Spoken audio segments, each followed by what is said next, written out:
Hello and welcome to Tech24. I'm Annelise Borges. Coming up, tuning into social media. YouTube launches 60 new on-demand channels and Twitter buys a video sharing startup. In today's show, we'll discuss the implications of these moves and whether it means the beginning of the end for television. And in Test24, we'll introduce you to what is being called the world's most versatile camera. The GoPro HD Hero 2 is wearable and gear-mountable, waterproof and capable of capturing professional wide-angle high-definition video and photos at a rate of 10 images per second. But first, YouTube was launched as a platform for users to discover and share videos. But what if I told you it might soon replace your TV? Last week, the web's leading video site announced the launch of 60 new on-demand channels in Europe. YouTube has partnered with a number of major production companies, including BBC Worldwide and Big Brother creator Endemol. Some of the new offerings include the celebrity chef Jamie Oliver food channel, the German auto channel Motovision, and French city magazine Rendez-vous à Paris. Google, the owner of YouTube, is investing $150 million to support the move, which follows the creation of 100 channels in the US in 2011. Founded just 7 years ago, YouTube has reached 800 million viewers. They watch an estimated 4 billion hours of footage on the platform each month. The modest video sharing site started by Chad Hurley and Steve Shen has forever changed the way we tell stories and how we see and hear each other. Now another company looking to enter the video market is Twitter. After having considered creating an in-house video hosting service, Twitter bought Vine, a video sharing startup that has yet to be launched. With social media embracing the next phase of video, soon we could be watching something very different from what we know as television. Mark Edwards is with me in the studio now. Mark, there has been a lot of speculation as to whether YouTube or anything really can replace television. But if we look at this recent move, wouldn't it seem that YouTube is absorbing television by creating channels? Yes, they are absorbing, creating channels, but also, I think, scaring the hell out of a lot of television execs all over the world. The fact is, YouTube is now becoming more tailored, more efficient, whereas before it had hours and hours and hours of little clips, and it was sometimes hard to find different things. Now, you're going to be able to come home. I mean, after a hard day's work at France 24, you come home, you stick your TV on, and you kind of know the programs that you want to watch. You've either pre-recorded them or you go straight to the channel that you know is going to play the sort of things that you want. And this is what they're going to be doing now. We've got comedy, sport, fashion, music, which is doing particularly well at the moment. Although I will say, I don't think it marks the end of television in any way, because ultimately we do enjoy our series, our big dramas, these longer shows that, as for now, they haven't started creating yet. But I think there's a lot of scared people around at the moment. Absolutely. The channel project has just started at YouTube, and the numbers are already massive. The web metrics company Comscore reports that YouTube streamed videos to more than 143 million unique viewers in July and had more than 1.8 billion viewing sessions. The average viewer spent 282 minutes, or more than 4.5 hours, watching YouTube videos during the month. Mark, we are talking about 800 million users, 72 hours of video uploaded each minute.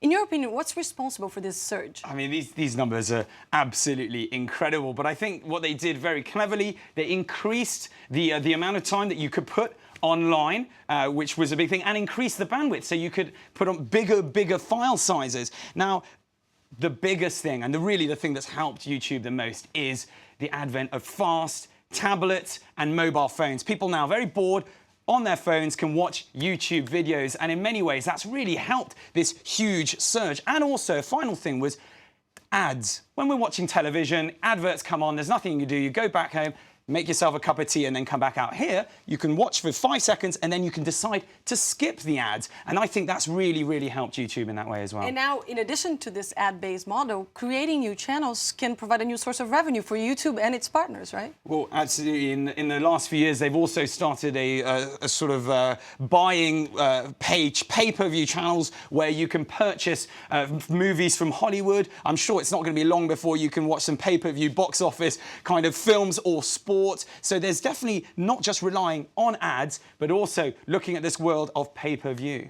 Now let's turn to Twitter. In its own bid to define the future of how we watch and share video, Twitter recently acquired Vine, a platform to capture and share video on your smartphone. Mark, tell us a little bit more about the strategy behind this acquisition.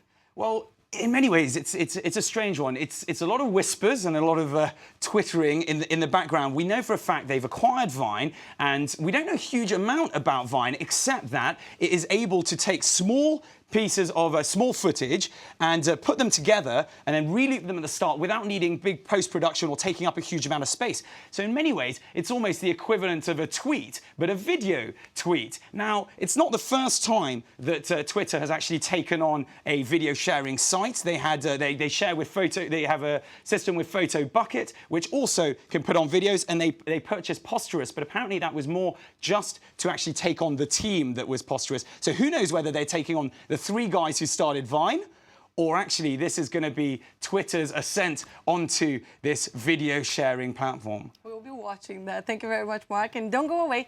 Test 24 is next.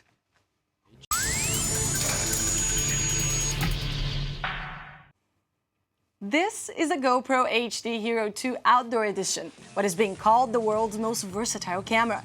You can strap it to a helmet or to your surfboard. It's resistant to pretty much any environment, including shocks and underwater pressure up to 60 meters. You can use it to record professional wide-angle video and to capture 11-megapixel photos at a rate of 10 images per second. GoPro enables one to capture and share life's most passionate experiences. I must say, Mark, some of those images are truly extraordinary, but do you have to be that exciting to buy a camera like that? I've got to admit, it probably helps. Like, you know, we've been looking at video sharing now in the first part of the show, and something like this is fantastic. Wonderful. Look at how small this little puppy is. You can have it on top of something like an American football helmet. And the great thing is, it's so simple to use. You turn it on, just here, one hit, and then you just start recording. And then it's recording. You can take multiple shots, you can have high definition video, and the great thing is it probably does help if you're an extreme sportsman, you know, more for jumping off a cliff or snowboarding, good for snowboarders and that sort of thing. But it's kind of hard to imagine setting up a shot when you're about to jump off a cliff. I mean, just the idea of it is terrifying. But jokes aside, one of this camera's highlights is really the fact that it's so easy to use. Well, that's the thing. I mean, look, let's give it a go. I'm inside the helmet.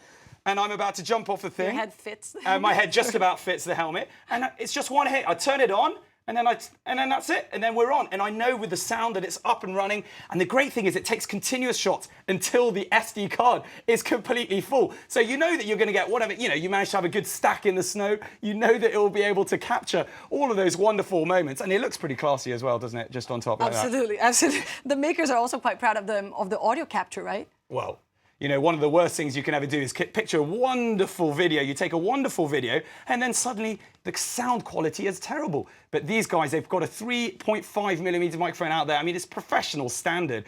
Can pick up absolutely everything. You'll get great sound quality, great video quality, and effectively, it's also very easy to just upload straight. There's got an iPhone app that uploads directly, and then also USB card. You can put, an SD card directly into a computer or via USB.